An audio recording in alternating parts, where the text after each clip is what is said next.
సమాధానములు మీకు కలుగునుగాక.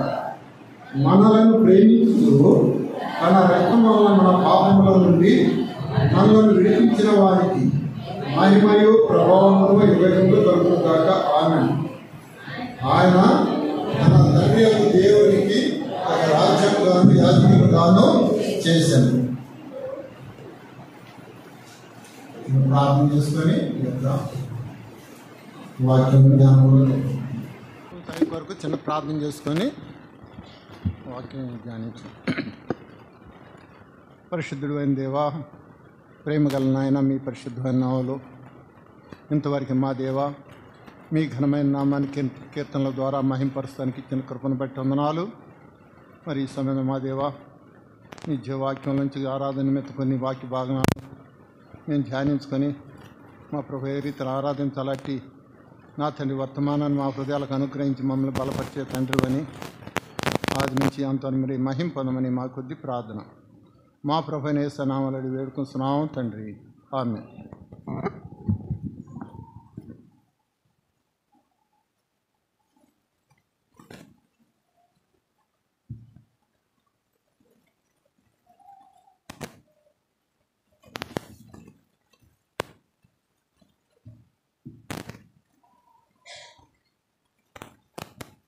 ఇక్కడ ప్రకటన గ్రంథం మొదటి అధ్యాయంలో యోహాను గారు తను ఈ యొక్క పరదైసులో వెళ్ళి అక్కడ చూసిన వాటిని గురించి సాక్ష్యం ఇస్తూ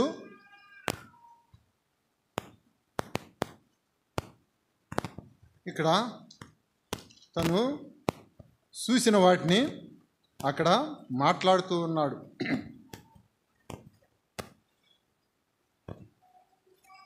ఆసియాలో ఉన్న 7 సంఘములు ఏమంటే ఇవి ఎఫెసీ సంఘము, రెండవది ఈ యొక్క స్వర్ణ సంఘము, మూడవది పెర్గం సంఘం, నాలుగవది తుయతైర సంఘం, ఐదవది సార్దీస్ సంఘం, ఆరవది ఫిలదెల్ఫియా, ఏడవది లవదోకియా. ఈ యొక్క 7 సంఘాలకి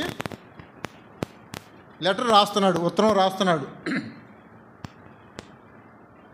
ఏమని చెప్తున్నాడు? ఆసియాలో ఉన్న 7 సంఘములకు శుభమని చెప్పి వ్రాయినది. వర్తమాన భూత భవిష్యత్ కాలంలో ఉన్నవాని నుండి, అంటే జరిగే కాలం, జరగబోయే కాలంలో ఉన్న దేవుడు, ఉన్నవాని నుండి, ఆయన సింహాసనం ఎదుటన ఉన్న 7 ఆత్మల నుండి, దేవుడు 7 ఆత్మలు కలిగిన దేవుడు 7 ఆత్మల నుండి నమ్మకమైన సాక్షియు, మృతుల్లో నుండి ఆది సంభూతుడుగా లేచినవాడు, మృతుల్లో నుండి లేచిన ఏకైక దేవుడు యేసు ప్రభు, ఆయన నుండి కృపా సమాధానములు మీకు కలుగునుగాక అని చెప్తూ ఇక్కడ మాట్లాడుతున్నాడు. ఏమంటున్నాడంటే మనలను ప్రేమించుచు తన రక్తము వలన మన పాపముల నుండి మనలను విడిపించిన వానికి, అంటే మనల్ని ప్రేమించాడు. ఎలాంటి వాళ్ళని ప్రేమించాడు ఇక్కడే చెప్తున్నాడు. మనం పాపముల నుండి, అంటే పాపము చేసిన వారము, పాపముల నుండి మనల్ని విడిపించిన వానికి తన రక్తం వలన విడిపించాడు. కాబట్టి రక్తము వలన మన పాపముల నుండి మనలను విడిపించిన వానికి మహిమయు ప్రభావమును యుగ యుగములకును కలుగునుగాక అంటున్నాడు. ఆయన మనలను తన తండ్రి యగు దేవునికి ఒక రాజ్యముగాను యాజకులుగాను చేశాడు. తన రాజ్యానికి మనల్ని వారసులుగా చేశాడు. అంటే రాజ్యానికి రాజులైన యాజక సమూహం అన్నాడు కదా. అంటే రాజులు అంటే ఆయన పరిపాలన చేసే ఆయన రాజ్యంలో మనం కూడా ఆయన కుమారులు కాబట్టి ఆయన యొక్క రాజ్యాన్ని ఏలేవారిగా ఉంటాం అన్నాడు. అలాగే ఇక్కడ యాజక ధర్మం, దేవుణ్ణి గణపరిచే ఆ యొక్క రీతులు, దేవుణ్ణి గణపరుస్తూ ఆ యొక్క రాజ్యాన్ని పరిపాలించేవారు ఉండటానికి ఆయన రక్తం వలన మనల్ని కొన్నవాడు. అందుకని ఆయన్ని మనం ఆరాధించబద్ధులమై ఉండాం. ఆయన ఎలాంటి గొప్ప దేవుడు అంటే ఆయన ఉన్నతమైన స్థలాల్లో నివసించే దేవుడు, ఎవరినూ సమీపింపరాని తేజస్సు గొప్ప దేవుడు. అలాంటి గొప్ప దేవుడు ఆ పరలోక మహిమను వదిలి మరి నిన్ను నన్ను రక్షిస్తానికి ఆ పరం నుండి వచ్చి ఈ లోకానికి పాపము లేనివాడు పాపం లేకుండా ఈ లోకం పాపం లేకుండా పుట్టి పాపం లేకుండా జీవించి మన కొరకు పాపమైపోయాడు. మన శాపాలన్నిటినీ ఆయన వీపైన వేసుకున్న ఆ పాపాన్ని అంతటినీ ఆ కలువరి శిలువలో మనకు శాపగ్రాహి అయి తన యొక్క రక్తాన్ని, పరిశుద్ధమైన ఏ పాపం లేని యొక్క రక్తాన్ని మన కొరకు చిందించి తన తండ్రి యొక్క దేవునికి ఒక రాజ్యముగాను యాజకులను గాను చేశాడు. ఎలాంటి మనల్ని, పాపులమైన మనల్ని ఆయన యొక్క రక్తం వలన కొని తన యొక్క దేవుని రాజ్యానికి యాజకులుగా చేశాడు. కాబట్టి అతి గొప్ప దేవుడు మనల్ని ఎన్నిక లేని వారు ఈ లోకంలో, ఎఫెసీ పత్రికలు అదే ఉంటుంది కదా, ఎన్నిక లేని వారు, ఏ యోగ్యత లేని వారిని మనల్ని ప్రేమించాడు. ఈ లోకంలో గొప్పవారిని ప్రేమించను, ఎందుకు పనికిరాని నిష్ప్రయోజకులైన మనల్ని ప్రేమించి తన రాజ్యానికి వారసులు చేశాడు. కాబట్టి ఇక్కడ ఇర్మియా గ్రంథం మొదటిగా నిర్మాకాండం 3వ అధ్యాయం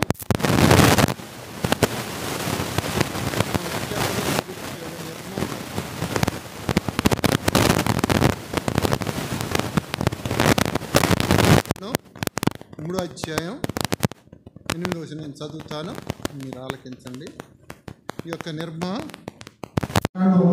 చెప్తున్నాడు 3వ అధ్యాయం 8వ వచనంలో సెలవిస్తూ, కాబట్టి ఐగుప్తీయుల చేతిలో నుండి వారిని విడిపించుటకు ఆ దేశంలో నుండి విశాలమైన మంచి దేశమునకు, అనగా కనానీయులు, హిత్తీయులు, అమోరీయులు, పెరిజ్జీయులు, హివ్వీయులు, యెబూసీయులకు నివాస స్థానమై పాలు తేనెలు ప్రవహించు దేశమునకు వారిని నడిపించుటకు నేను దిగి వచ్చి ఉన్నాను. ఆ పరలోకం నుంచి ఎలాంటి వారిని అంటే, మనం పాపులు అయిన మనల్ని ఐగుప్తీల చేతులు అంటే, ఐగుప్తు అంటే లోకంలో పాప మనల్ని ఆయన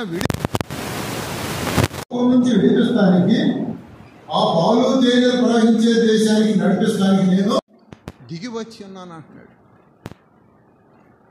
ఆ పాలు తేనెలు ప్రవహించే దేశానికి ఈ లోకంలో, ఐగుప్తు అనే ఈ లోకంలో నుంచి మనల్ని విడిపిస్తానికి, ఐగుప్తు బానిసత్వం, పాప బానిసత్వంలో మగ్గిపోయిన మనల్ని విడిపిస్తానికి ఆ పరలోకం నుంచి దిగి వచ్చి ఆ పాలు తేనెలు ప్రవహించే దేశానికి మనల్ని తోడుకొని వెళ్తానికి ఆయన దిగి వచ్చాను అంటున్నాడు. నడిపిస్తానికి నేను దిగి వచ్చి ఉన్నాను అంటున్నాడు.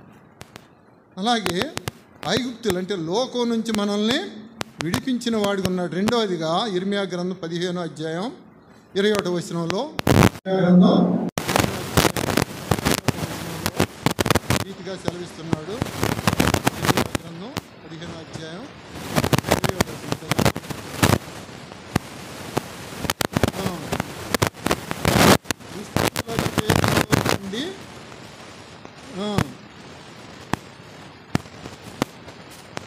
బలత్కారుల చేతిలో నుండి నిన్ను విమోచించదను.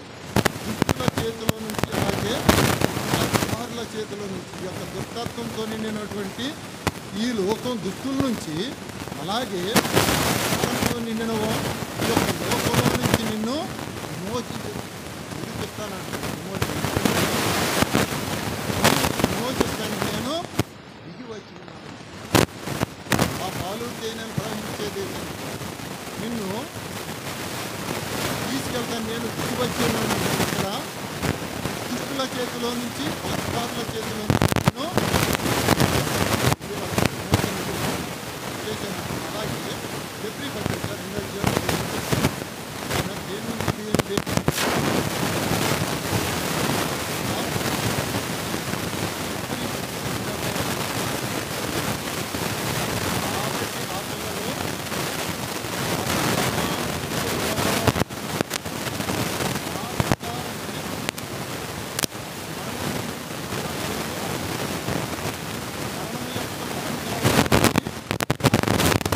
అపవాదిని మరణము చేయుటకు జీవితకాలం అంతయు మరణ భయములకు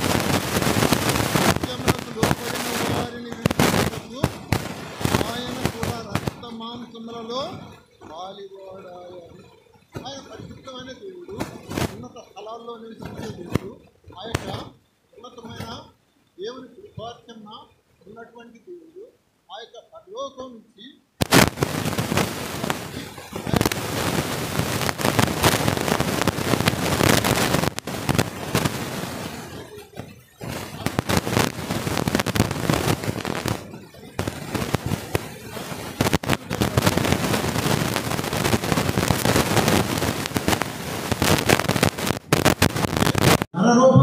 పరిశుద్ధుడైన దేవుడు, పాపం లేని దేవుడు పాప శరీరాకారాన్ని ధరించుకొని ఈ యొక్క పాపం లేకుండా జీవించి, పాపం లేకుండా ఈ లోకంలో జన్మించి, పాపం లేకుండా జీవించి, నీ కొరకు నా కొరకు పాపిగా శాపగ్రాహి అయ్యి నా పాపాన్ని అంతా ఆయన వీపు పైన వేసుకుని ఆ కలువరి శిలువలో తను నీ కొరకు నా కొరకు బలియాగం చేశాడు. ఆ రక్తాన్ని కార్చాడు. ఆ రక్తం ద్వారా మనకి విమోచన, విడుదల కలిగింది. అందుకని ఇక్కడ అన్నాడు, మరణ జీవితకాలం అంతయు మరణ భయం చేత దాస్యంనకు లోబడిన వారిని విడిపించుటకు. అంటే మరణం అంటే ఏంటంటే ఈ యొక్క అగాధం, ఈ యొక్క నరకం. మరణం అంటే ఈ యొక్క జీవం, ఈ లోకాన్ని, ఈ శరీరాన్ని వదిలిపెట్టినాక జీవం ఉంది కదా, ఆత్మ నరకానికి వెళ్ళిపోద్ది పాపంలో ఉంటే. ఆ పాపంలో ఉండకుండా మనల్ని ఆ పరలోకానికి చేర్చడానికి ఏం చేశాడు? నిన్ను నన్ను తన రక్తంతో విమోచించాడు. మరెన్నడూ మరణం లేకుండా ఆ మరణాన్ని ఆయన భరించాడు. మనకు ఉచితంగా విడుదల అనుగ్రహించిన దేవుడుగా ఉన్నాడు. మొదటిగా ఈ యొక్క ఐగుప్తు అనే లోకం నుంచి విమోచించాడు. రెండవదిగా బలత్కారుల చేతిలో నుంచి, దుష్టుల చేతుల్లో నుంచి విడిపించాడు. మూడవదిగా ఈ యొక్క మరణం భయం నుంచి విడిపించిన వాడిగా ఉన్నాడు. నాలుగవదిగా ఇక యెషయా గ్రంథం 42:7 యెషయా గ్రంథం 42:7 యెషయా గ్రంథం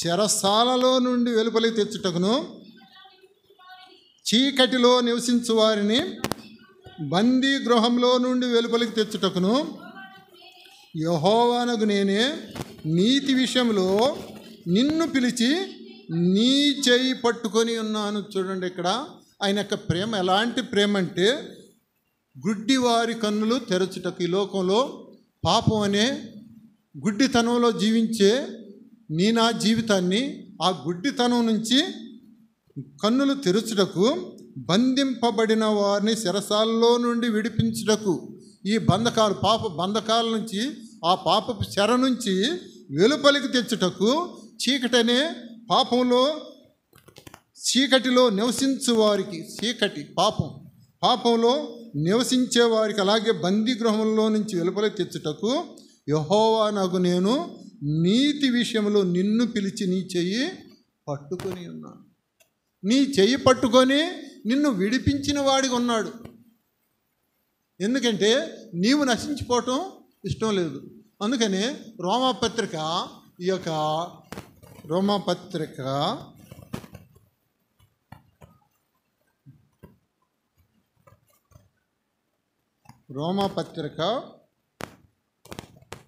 8వ అధ్యాయం 29 నేను చదువుతాను, ఆలకించండి. 29 8వ అధ్యాయం 29 దేవుడు ఎవరిని ముందుగా ఎరిగిన వారు తన కుమారునితో సారూప్యం గలవారగుటకు ముందుగా నిర్ణయించుకున్నాడు. ఇక్కడ దేవుని యొక్క సంకల్పం ఎలా ఉందో చూడండి. ఎవరిని ముందుకు, ఈ లోకంలో ఎంతోమంది ఉండరు, వాళ్ళందరిని ఎరగల, నిన్ను నన్ను ఎరిగిన వాడిగా ఉన్నాడు. ఎవరిని ముందుగా ఎరిగిన వారు తన కుమారునితో సారూప్యం గలవారవుటకు. అంటే కుమారుని రూపంలో, అంటే యేసుప్రభు రూపంలో మనం ఎప్పుడవుతాము? ఈ యొక్క శరీరం అని అంటున్నాడు కదా, రెప్పపాటులోనే ఆయన వలె మార్చబడతాం. రెప్పపాట్లు ఈ శరీరం ఆయన రాకడైనప్పుడు ఈ యొక్క శరీరం మహిమ శరీరంగా మార్చబడుతుంది. అంటే అందరూ కూడా దేవదూతలు, దేవుని కుమారుని పోలి ఉండేవారిగా ఉంటారు. ఆయన రూపంలోకి మారుస్తానికి ఇక్కడ ఎవరిని ముందుగా ఎరిగిన వారిని తన కుమారుని స్వరూప్యంలో గలవారవుటకు ముందుగా నిర్ణయించుకున్నాడు. అనాది సంకల్పంలోనే నిర్ణయించుకున్నాడు. నిన్ను నన్ను నిర్ణయించుకొని ముందుగా ఎవరిని ముందుగా నిర్ణయించిన వారిని పిలిచిన వాడిగా ఉన్నాడు. ఎవరిని పిలిచిన వారిని నీతిమంతులుగా తీర్చను, ఎవరిని నీతిమంతులుగా తీర్చిన వారిని మహింపరచను, అంటే మహిమ రాజ్యానికి వారసులుగా చేశారు. కాబట్టి అలాంటి గొప్ప దేవుడు నిన్ను ఎంతగానో ప్రేమించి నీవు ఆయన కుమారుని స్వరూపంలో గలవారవటానికి ఆయన నిర్ణయించుకున్నాడు నిన్ను ఈ లోకం నుంచి, నిన్ను నన్ను. అలాగే ఆయన ఎంత ప్రేమ మన ఏళ్ళ బయలుపరుస్తున్నాడంటే తన ప్రేమ అంటే మరణం పొందినంతగా, శిలువ మరణం పొందినంతగా విధేయత చూపించాడు. కాబట్టి ఆ విధేయత వలన నీకు నాకు గొప్ప రక్షణ అనుగ్రహించాడు. అలాగే ఇక్కడ మొదటిగా ఏం చేశాడు? ఐగుప్తు నుంచి విడిపించాడు. రెండోదిగా దుష్టుల చేతిలో నుంచి విడిపించాడు. మూడోదిగా బలత్కారుల చేతిలో నుంచి, అలాగే ఈ యొక్క మరణ భయం చేత దాస్యంలో ఉన్న వారిని విడిపించిన వాడిగా ఉన్నాడు. అలాగే గుడ్డి వారి కన్నులు తెరవజేసి బందీ గృహంలో నుంచి, చీకట్లో నుంచి విడిపించిన వాడిగా ఉన్నాడు. నాలుగవదిగా లూకాసు వార్త 4:18. లూకాసు వార్త 4:18. లూకాసు వార్త 4:18. లూకాసు వార్త 4:18 నేను చదువుతాను, ఆలకించు. ప్రభు ఆత్మ నా మీద ఉన్నది, బీదలకు సువార్త ప్రకటించుట ఆయన నన్ను అభిషేకించను, చెరలోనున్న వారికి విడుదల, గుడ్డి వారికి చూపు, నలిగిన వారిని విడిపించుటకు. నలిగినటువంటి జీవితం నుంచి విడిపిస్తానికి, చెరలో ఉన్న వారిని విడిపించుట, గుడ్డి వారికి చూపును కలుగు చేస్తానికి ఆయన దిగి వచ్చి ఉన్నవాడిగా ఉన్నాడు. ఆయన నిన్ను నన్ను విమోచిస్తానికి దిగి వచ్చిన వాడిగా ఉన్నాడు. అలాగే కీర్తనల గ్రంథం 102 అధ్యాయంలో, కీర్తనల గ్రంథం 102 అధ్యాయం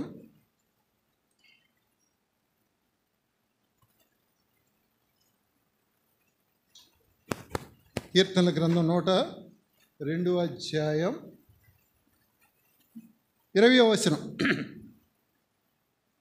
చెరసాలలో ఉన్న వారి మూల్గులను వినుటకును, సావునకు విధింపబడిన వారిని విడిపించుటకును ఆయన తన ఉన్నతమైన పరిశుద్ధాలయము నుండి వంగి సూచిన వాడిగా ఉన్నాడు.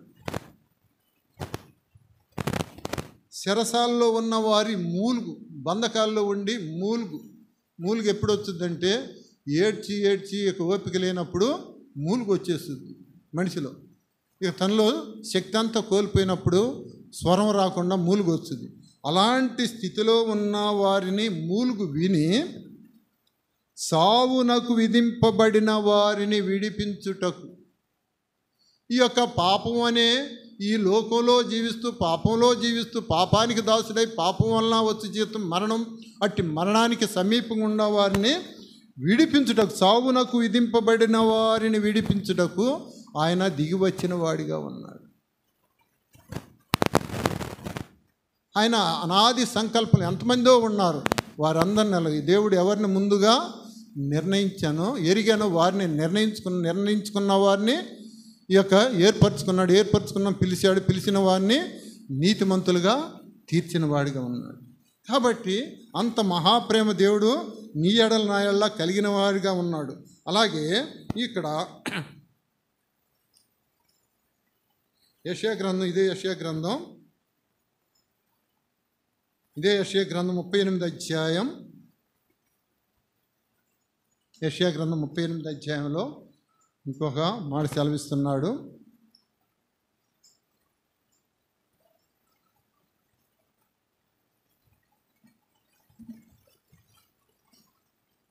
ఇక్కడ 38 అధ్యాయం 17వ వచనం.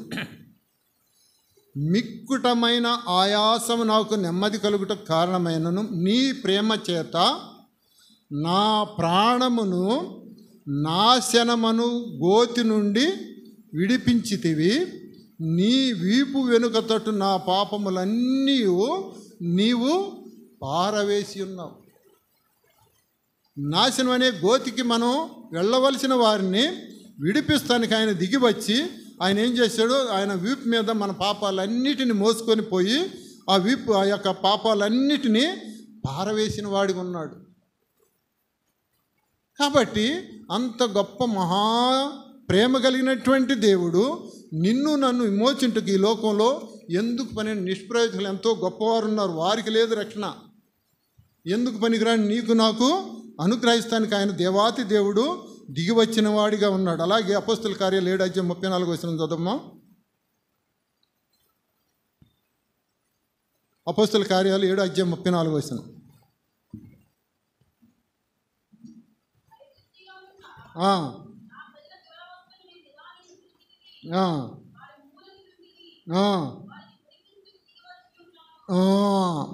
ఆ యొక్క వారి మూలుగును విని వారిని విడిపించుటకు నేను దిగి వచ్చి ఉన్నాను అంటున్నాడు. ఆయన ఈ యొక్క మూలుగు పాప బంధకాలతో బంధించబడి ఆ యొక్క మరణ వేదనతో బాధపడుతూ మూలుగుచున్న వారిని విడిపించుటకు ఆయన దిగివచ్చి ఉన్న దేవుడుగా ఉన్నాడు. అలాగే కీర్తనల గ్రంథం 34 చదవమ్మా. కీర్తనల గ్రంథం 34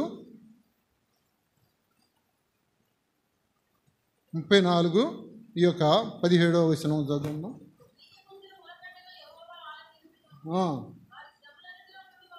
వారి శ్రమలన్నిటిలో నుంచి వారిని విడిపించును. అలాగే విరిగిన హృదయం గల వారికి యెహోవాను, నలిగిన మనసు గల వారిని ఆయన రక్షించు. నీతిమంతుని కలుగు ఆపదలు అనేకం, వాటన్నిటిలో నుండి వారిని అనేకమైన బాధలు, అనేకమైన శోధనలు, అనేకమైనటువంటి ఆపదలు, వీటన్నిటిలో నుంచి, శ్రమల్లో నుంచి విడిపించేవాడిగా ఉన్నాడు. ఆపదలన్నిటిలో నుంచి విడిపించేవాడిగా ఉన్నాడు. వాటన్నిటి నుంచి నిన్ను నాడు విడిపిస్తానికి ఆయన దిగి వచ్చిన వాడిగా ఉన్నాడు. అలాగే ఈ యొక్క రోమపత్రిక 8వ అధ్యాయంలో ఆయన రోమపత్రిక 8వ అధ్యాయంలో ఇంకొక మాట సెలవిస్తున్నాడు. రోమపత్రిక 8వ అధ్యాయం 2వ వచనంలో అంటున్నాడు,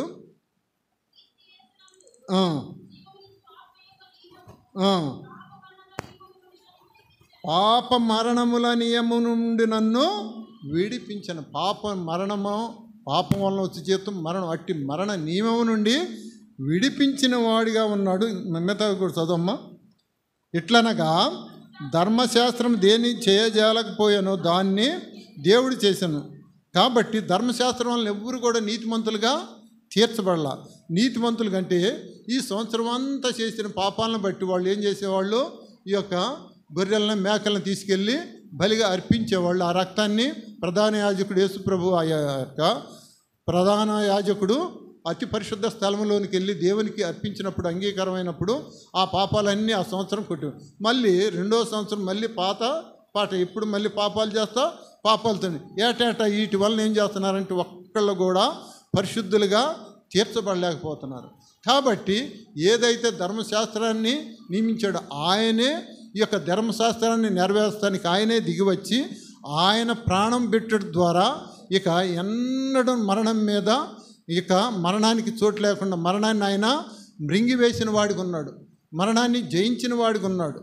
ఓ సమాధి నీ విజయం, ఓ మరణమా నీ ముళ్ళు ఎక్కడ, మరణ ముళ్ళుని విరిచిన వేసిన వాడిగా ఉన్నాడు. కాబట్టి ఇక్కడ రోమపత్రిక దీంట్లోనే ఉంటుంది.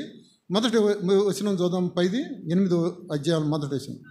కాబట్టి ఇప్పుడు క్రీస్తు యేసు నందున్న వారికి ఏ శిక్ష విధియు లేదు. ఇప్పుడు యేసు క్రీస్తులో ఉన్నవారికి ఏ శిక్ష విధియు లేదు. కాబట్టి శిక్ష దేవుడు తీసివేశాడు. ఈ పాపములన్నిటిని ఆయన వీపైన వేసుకొని వాటిని పారవేసిన వాడిగా ఉన్నాడు. కాబట్టి ఆయన ఇక్కడ యెహెజ్కేలు గ్రంథం 34:27 కూడా ఇదే మాట ఉంటుంది. యెహెజ్కేలు గ్రంథం 34 అధ్యాయం 27వ వచనం.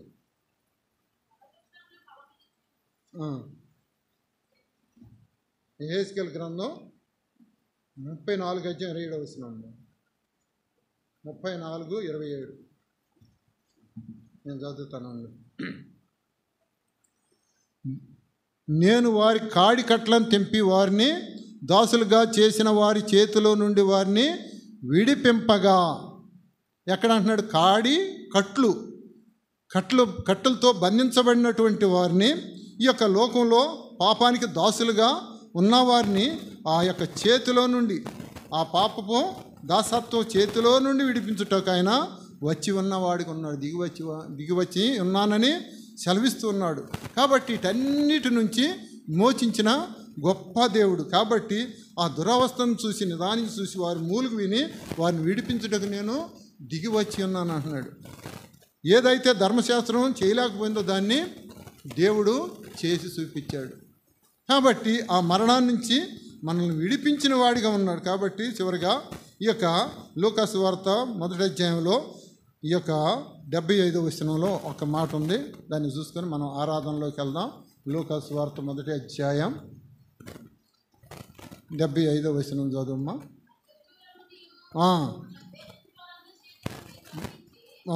మననాలను ద్వేషించు వారందరి చేతిలో నుండి తప్పించి రక్షణ, గొప్ప రక్షణ మనకి కలుగు చేసిన వాడిగా ఉన్నాడు. శత్రువుల నుంచి, ద్వేషించే వారి నుండి విడిపించిన వాడిగా ఉన్నాడు. శత్రువులు ఈ లోకంలో ఈ యొక్క మన శరీరమే మనకు శత్రువు. ప్రధాన శత్రువు ఎవరంటే మన శరీరమే మనకు శత్రువు. రెండోది ఈ యొక్క లోకం రెండో శత్రువు అంటే లోకం. మూడోదిగా సాతాను. ఈ 3 శత్రువులు మన మీద దాడి. మన శత్రువే, ప్రధాన శత్రువు ఎవరంటే మన శరీరం. అంటే ఈ శరీరాన్ని లోపరుచుకోలేము. ఈ శరీరమే అన్ని పాపాలకు కారణం. మన చూపు ద్వారా, మన తలంపుల ద్వారా, మన క్రియల ద్వారా అన్నీ కూడా ఈ శరీరం నుంచి. అందుకనే యాకోబు పత్రికలో ఒక మాట ఉంటుంది, చదువుకుందాం. యాకోబు పత్రికలో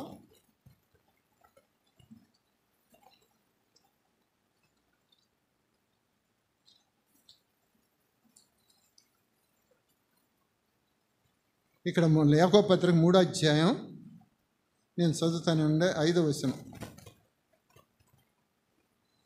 అలాగుననే నాలుక కూడా చిన్న అవయమైనను బహుగా అదిరిపడును. ఎంత కొంచెము నిప్పు ఎంత విస్తారమైన అడవి తగులుబెట్టును.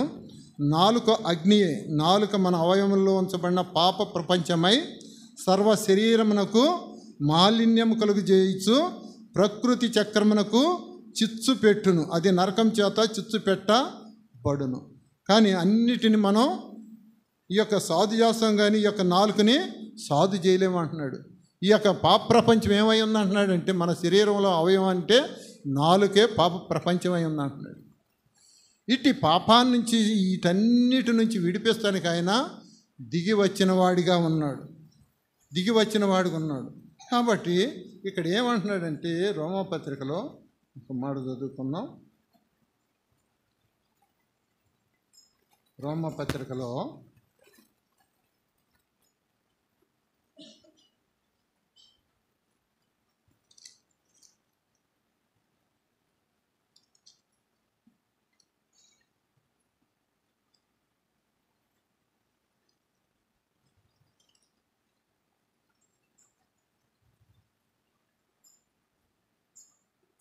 8వ అధ్యాయం 14వ వచనం. దేవుని ఆత్మచేత ఎందరూ నడిపింపబడుతురు వారందరూ దేవుని కుమారులై ఉందరు. కాబట్టి ఆత్మచేత ఏమన్నాడు? శరీర క్రియల్ని చంపేసేయమంటున్నాడు.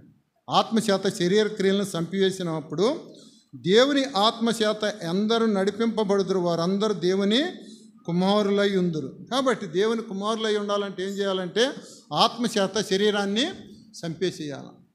అప్పుడు ఈ యొక్క ఆత్మ, దేవుడిచ్చిన ఆత్మ పరిశుద్ధం. కాబట్టి మీరు ఇక్కడ ఏమంటున్నాడంటే పేతురు పత్రికలో ఒక మాట అంటాడు, నేను పరిశుద్ధుడై ఉన్నాను గనక మీరును పరిశుద్ధులై ఉండమని సెలవిస్తామంటున్నాడు. కాబట్టి పరిశుద్ధమైన ఇక్కడ అంటున్నాడు 14వ వచనం, నా 1వ అధ్యాయం 14వ వచనంలో, నేను పరిశుద్ధుడై ఉన్నాను కనుక మీరును పరిశుద్ధులై ఇండుడని వ్రాయబడి. పరిశుద్ధంగా ఉండాలి. పరిశుద్ధత లేకుండా ఎవరు కూడా ప్రభువుని చూడలేరు. కాబట్టి ఆ పరిశుద్ధులుగా చేస్తానికి ఏం చేశాడు? పాపం లేని దేవుడు మన కొరకు పాపంగా చేయబడి ఈ లోకానికి నరావతారిగా వచ్చి ఆయన మన పాపాలన్నింటిని ఆయన వీపు పైన వేసుకుని ఆ కలువరి శిలువలో నీ కొరకు నా కొరకు తన ప్రాణాన్ని బలిగా అర్పించి ఆయన రక్తం ద్వారా ఏం చేశాడు? మనల్ని విడిపించాడు. ఆ పాపం నుంచి, శాపం నుంచి, అన్నిటి నుంచి విడిపించి ఆ రక్తంలో మన పాపాలన్నింటినీ కడిగివేశాడు. ఇప్పుడు పరిశుద్ధ జనంగా చేసుకున్నాడు. దేవునికి ఇక్కడ దిగా ఏమన్నాడు? ప్రకటన గ్రంథం 1వ అధ్యాయం 6వ వచనంలో ఆ మాట సెలవిస్తూ వచ్చాడు కదా. ఏమన్నాడంటే ఇక్కడ మనలను ప్రేమించు తన రక్తం వలన మన పాపముల నుండి మనలను విడిపించిన వానికి మహిమయు ప్రభావమును యుగయుగములు కలుగును గాక. ఆయన మనలను తన తండ్రి దేవునికి ఒక రాజ్యముగాను యాజకులను గాను చేశాడు. ఈ లోకంలో ఎన్నిక లేని వారిని, పాపులమైన మనల్ని ఏం చేశాడు? పరిశుద్ధులుగా తీర్చబడ్డాడు. కాబట్టి ఇప్పుడు యేసుక్రీస్తు నందున్న వారికి ఏ శిక్షా విధియో లేదు. ఆయన మన శిక్షను కొట్టివేశాడు. ఆయన రక్తం ద్వారా ఏం చేశాడు? దేవునిలో ఐక్యపరిచాడు. తన కుమారుని స్వారూప్యం గలవారిగా చేశాడు. కాబట్టి దేవుణ్ణి మనం ఆరాధించబద్దులమన్నాం. మొదటిగా ఆయన మనల్ని ఏం చేశాడంటే ఈ యొక్క లోకం నుంచి విడిపించాడు. రెండవదిగా ఈ యొక్క బలత్కారుల చేతిలో నుంచి విడిపించాడు. మూడవదిగా ఈ యొక్క దుష్టుల చేతిలో నుంచి విడిపించాడు. జీవితకాలం అంతా మరణ భయం నుండి, దాస్యానికి లోబడిన మనల్ని మరణ భయం నుంచి విడిపించాడు. కాబట్టి ఇంత గొప్ప దేవుణ్ణి మనం ఆరాధించబద్దులం. ఇప్పుడు దేవుని యొక్క రక్తం విమోచించిన వారి, ఆయన రక్తం చే కొనబడిన వారే ఆరాధించాలి. ఎవరైతే ఆయన రక్తం చేత విమోచించబడ్డారో వారే ఆరాధన చేయాలి. ఎందుకంటే ఆయన ఆరాధన మీద ఆశ. నీవు నేను ఆయన చేసిన, ఇప్పుడు ఉదాహరణకి ఏంటంటే ఒక మనకు పెద్ద అధికారి ఉన్నాడు. అధికారి గొప్ప బహుమానం తీసుకొచ్చి అందరి ముందు నీకు ఇచ్చాడు అనుకో, నువ్వేం చేయాలా? థ్యాంక్స్ అని చెప్తావు, చెప్పవు. అదే రీతిగా అంత గొప్ప దేవుడు ఈ లోకంలో ఎవ్వరు ఇవ్వనటువంటి నిత్య రాజ్యాన్ని నీకు నాకు ఉచితంగా ఇస్తానికి ఆయన మరణం అయ్యి ఆయన నీకు నాకు ఏం చేశాడు? ఆ పరలోక రాజ్యాన్ని ఉచితంగా ఇచ్చాడు. కాబట్టి అంత గొప్ప దేవునికి మనం థ్యాంక్స్ అంటే వందనాలు, కృతజ్ఞత స్తుతులు చెల్లించబద్దులమే. ఇదే ఆరాధన అంటే. ఆయన ఇచ్చిన దానికి మనం తిరిగి మనం ఇస్తానికి మన దగ్గర ఏం లేదు. ఎందుకంటే ఆయన ఇచ్చే ఆత్మ ప్రాణ దేహాలు ఇవి. కాబట్టి ఆయన ఇచ్చిన ఆత్మ ప్రాణ దేహాలతో ఆయన్ను మనం ఘనపరచ బద్దులమై ఉన్నాం. ఇదే ఆరాధన అంటే. ఆయన చేసిన దానికి మనం ఏమి ఇవ్వలేక మన హృదయం అర్పిస్తున్నాం, అది ఆరాధన. కాబట్టి దేవుని మనం ఆరాధించ బద్దులమే. ఈ యొక్క వాక్యం దేవుడు ఆశీర్వదించి కాపాడును గాక.